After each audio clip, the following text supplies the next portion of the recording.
the session about this whole startup girls and talking about women and gender equality and disparity and everything.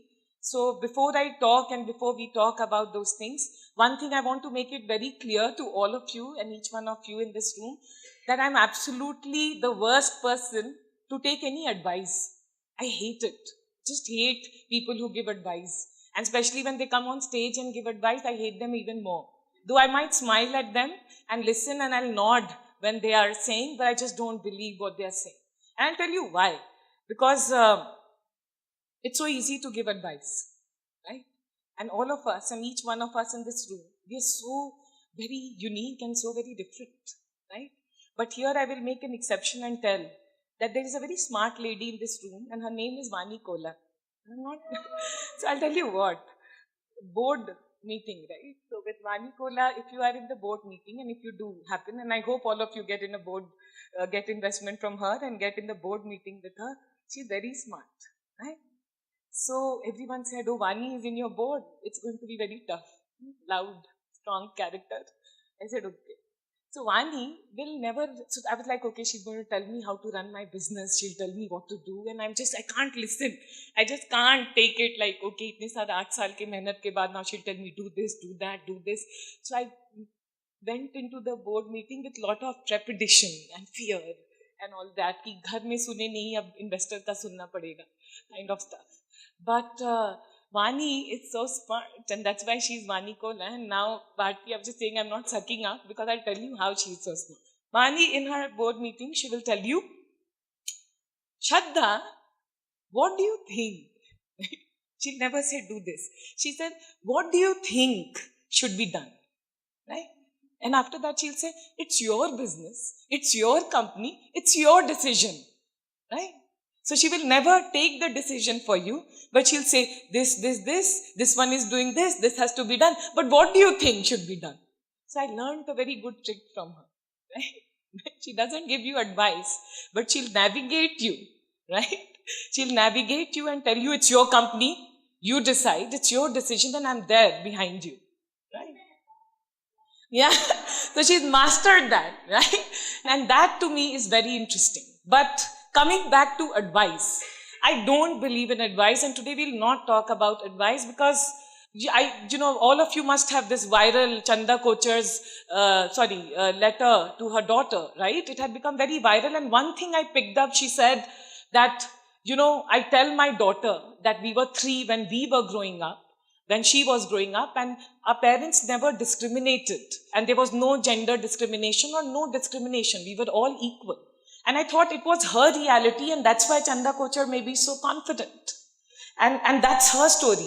But it was so different from my story. When I grew up, I only remember every day thinking, oh my God, I'm discriminated. You didn't even know the word, but you know every day that as a child, I'm a liability, right? I'm not, you never know all these equality and all those things, but every day you had to fight like, hey, I'm also very good, and I'm also special, and I'll also smile, and my parents should love me, and everyone should love me, right?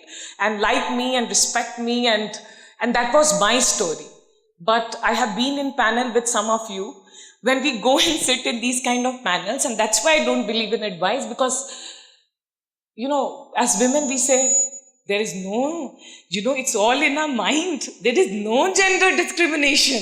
There is no gender discrimination.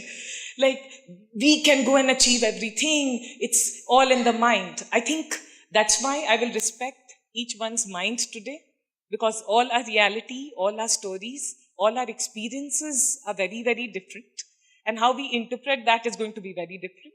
And that's why today we decided, rather than telling you, ki kya karna hai, kya nahi, what is right and what we have learned, we will talk about our own stories. And what we promise to you is that we'll talk very honestly without giving gyan, because we are one of you and we live our own stories every day. So we're going to do a no-hold-barred conversation. And when Vani gave me this opportunity, I was thinking, अरे शायद मैं portfolio company में हूँ, शायद इसलिए दिया. फिर मैंने सोचा नहीं, इसलिए भी नहीं दिया होगा क्योंकि सोचा होगा इतना story सुनाती है तो maybe let's call her. So I'm thankful to be here. And I had the opportunity to select my co-panelists, people whom, and I thought, who are the people who can talk honestly? And luckily, I found two amazing people whom I have the privilege of knowing. One is someone whom I find extremely stylish, but more importantly, a woman with whom I can have very candid conversation.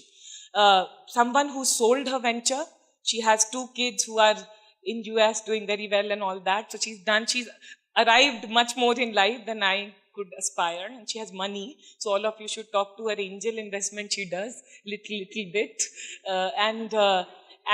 More importantly, why to me it is important, like 1.5 months back, suddenly something happened to me in my personal life and I was crying. I was literally crying, and I didn't know, because people expect that I should be always happy and blah, blah, blah. And I didn't know whom to talk to.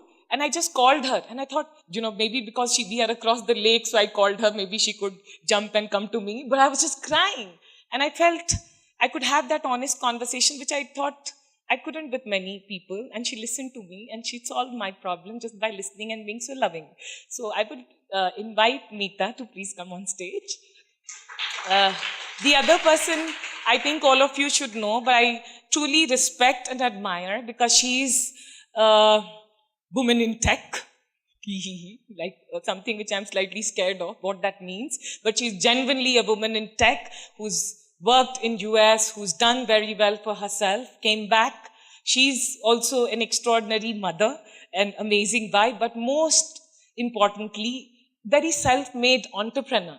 And I see her struggling, fighting, and remarkably every day building a great business. Most of you would know, and someone whom I'm very jealous of also, honestly, and you'll know why, because she's the founder of Archana's Kitchen, and all the great food. She's a YouTube celebrity, and she's made it all on her own. So Archana, please join me on stage.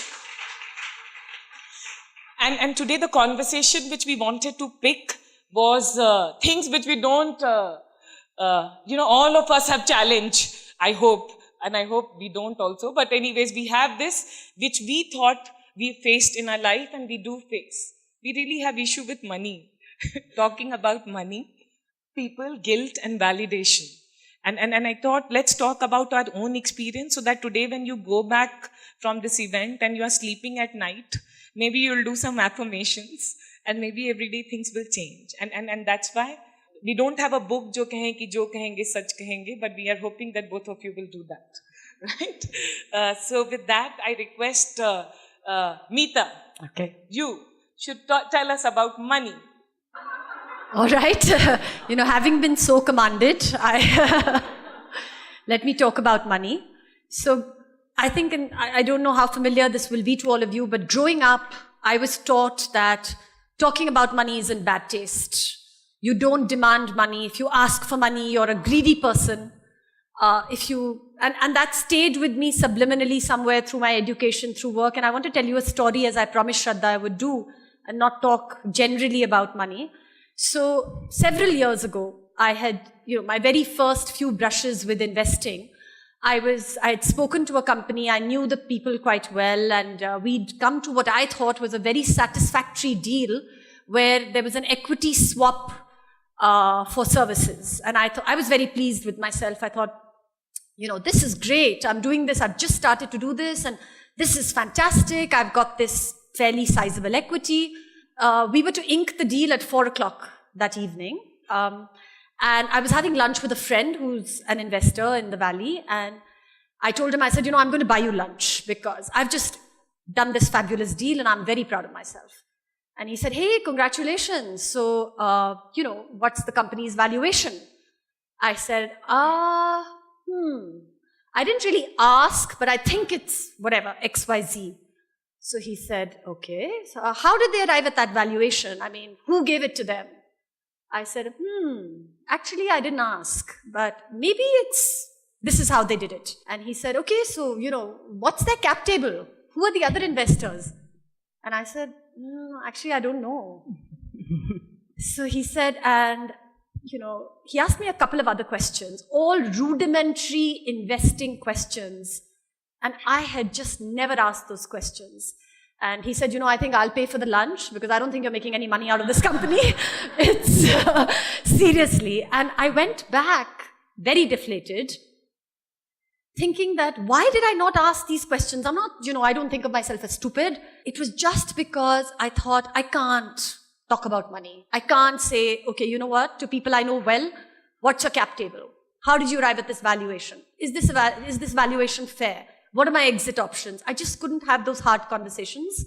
And I think that one afternoon taught me that if you want to do this as a business and not in a philanthropic way, you need to ask the questions, the hard money questions.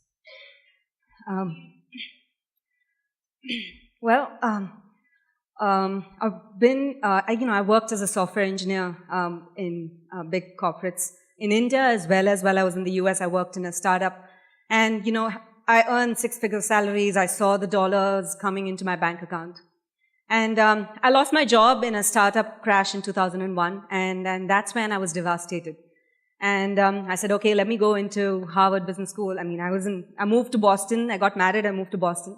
And I said, okay, not business school, Harvard Extension School.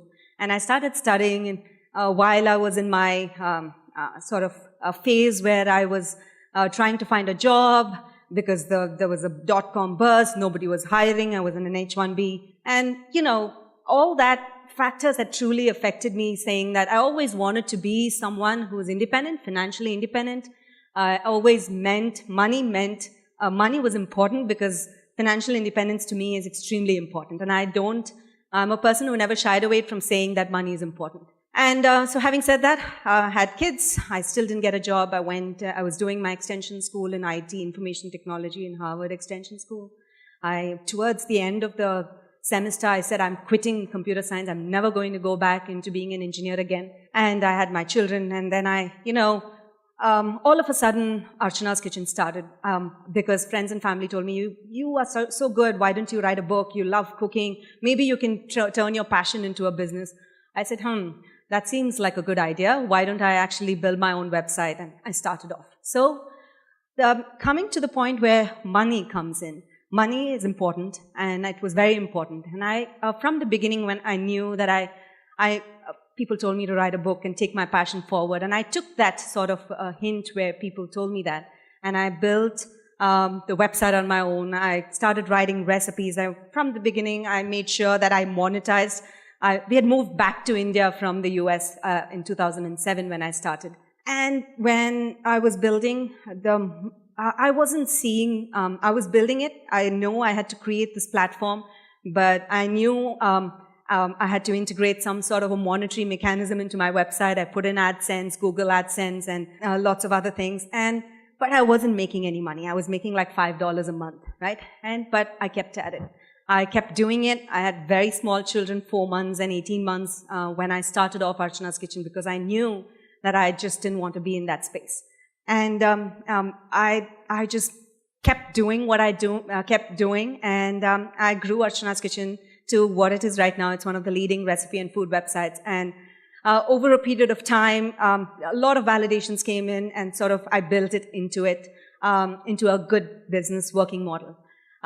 Coming to the part of money, what I felt is, in between, my husband told me, do you want to go? It was 2 years back when he told me that, do you want to go and, maybe it's like everybody's raising money now, you should go and, sort of raise money and get your funding. I said, no. You know what? I'm still not confident that I can actually scale the business. I need to sort of make sure that I have my processes right. I hire the right people and build it up step by step. I need to feel the confidence that I'm actually doing it well. And that's my money story. And I'm so happy that I've actually run this whole thing bootstrapped, and I'm so happy that I'm doing it so well. And yeah. My thing to all of you is money story, which we were discussing today while I was coming with Neeta. Yesterday one guy wrote to me, and I've been wooing him forever. He's like a Twitter consultant, like a big deal, and I've been getting some 100 million traffic from him. That's so big. He spoke so amazingly about money, right? So we were having this conversation, and I knew he's going to ask me a lot of money. And I wanted to give him as less money, right? So the whole conversation I said, what I was telling Neeta, he wrote so amazingly, this is what I'm going to do, this is my retainer, and if I do this performance, then this is exactly how much bonus you're going to pay me every month. And to me, that is also an education. Clear cut. Yeah. Itna paisa hai, itna bechega, this is, and he is such an accomplished. I don't want to name him because everyone will take him away. So I don't want to do but that to me was a great learning that exactly you need to talk like that, right? Yeah. So maybe we can't, but somewhere some examples come. But very quickly, I want to go to the topic, and let's keep it very short because I can see the time going. Yeah. People and guilt and validation. Quickly, let's talk about it. Okay, so I'm going to just make one point about people and then we can move to, I think that when you're a very small company, as mine was, you work very closely with your colleagues. They are your family, you work with them day and night, they become your friends. I think that all of us need to realize, and women for some reason are worse at it than men, that you need to somewhere separate your personal and professional life. Because as your business scales, and I hope it will, and I had the same experience as my business scaled, the people who were right for a very small business are not right sometimes when the business is bigger. And you have to make hard decisions for the company. You've taken outside money. You can't, it's not, you have to let people go. You have to take hard decisions. And if you're so emotionally vested, it's absolutely terrible. So, I spent many nights crying, and I don't think my advice to all of, no advice, but that's my story, that I spent many nights crying just because I didn't separate the fact that my friends are my friends at home, but these, while I love them and I work with them, these are my colleagues. Yeah. So I'm going to go on to validation and guilt and for the shortage of time. I think, a lot of things, I started off, there are a lot of things that led to a validation of a business, right, for me. It was the people who were using the business. It was the media who was promoting the business. And at every point in time, I questioned, why am I doing this? I'm not just making the six-figure salaries that I was making, but I sort of kept at it. But what kept me going was every homemaker who said, I just got newly married, and, I please my husband, and my mother-in-law loved the recipe that I cook from your website. And there's this person who's bachelor who was studying in MIT and said, I'm missing my mom's khichdi, and I made your recipe, which is from khichdi. I'm just giving you examples of validations that kept coming in through the years, that from the users who were using the website, that actually kept me going, right? Because the business that I'm in is actually it takes time to grow and it takes time to build. And and India has gotten to this content business only now. And so it took me a while to sort of validate every comment, every user comment, every validation was so important for me to actually keep going. What I'm trying to say is it was so important for me to be connected with the users who are using my product. And I was open, my email was open, and anybody could write to my email address, and so that really helped me. And in fact, now my phone number is online as well, so a lot of people WhatsApp me now saying that we loved your recipe. And those are the things that gives me real height and drive to sort of keep my business going. Now we want to hear from you now, as I'm sure does the audience. So tell us your... Yeah. So see, I always say my story is I'm completely imbalanced. So I just want to share with all of you this fact that there is no work-life balance in my life, right? I'm always guilty because I always fear that, oh my God, my husband should not leave me because I'm always out, always traveling. I don't have any kids. I have 2 dogs who are more than kids for me. I love them immensely. But what I want to say is that, and I see psychiatrists regularly because I get into depression very quickly and I come out of it also very quickly. But this is me. One thing which I love about me is when I'm 30 plus, what I love about me is I love myself. Like for me, the validation was I just couldn't accept myself. If I'm sitting and she's not smiling when I'm talking, then I'm thinking, oh my God, I'm not good enough, right? And that happened to me like so much. I was always so insecure, like in terms of her cheese. In fact, one of the insecurity and guilt I had, right? Like I always thought when I was in college, ki kya hoga, ye hoga, ye hoga. But now as I am in my 30s, I'm accepting. And my validation is not coming from anyone else. It's coming from my own self, right? I feel good. I feel very good and I feel that I'm normal and I'm okay and I'm not a psychopath.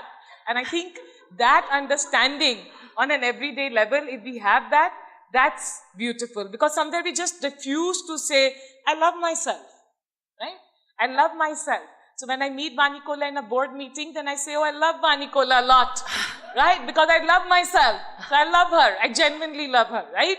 So that acceptance, I think that comes with time. And I hope if one thing we can take with each other is that we love ourselves, right? Nobody's going to tell you that to you and to us. Sometimes even close relationship don't say that every day, right? So we need to say that. That's my story. Yeah. Love yourself. Yeah. And acceptance. Like, I think the biggest challenge becomes is accepting our own self, right? Like, this is us, right?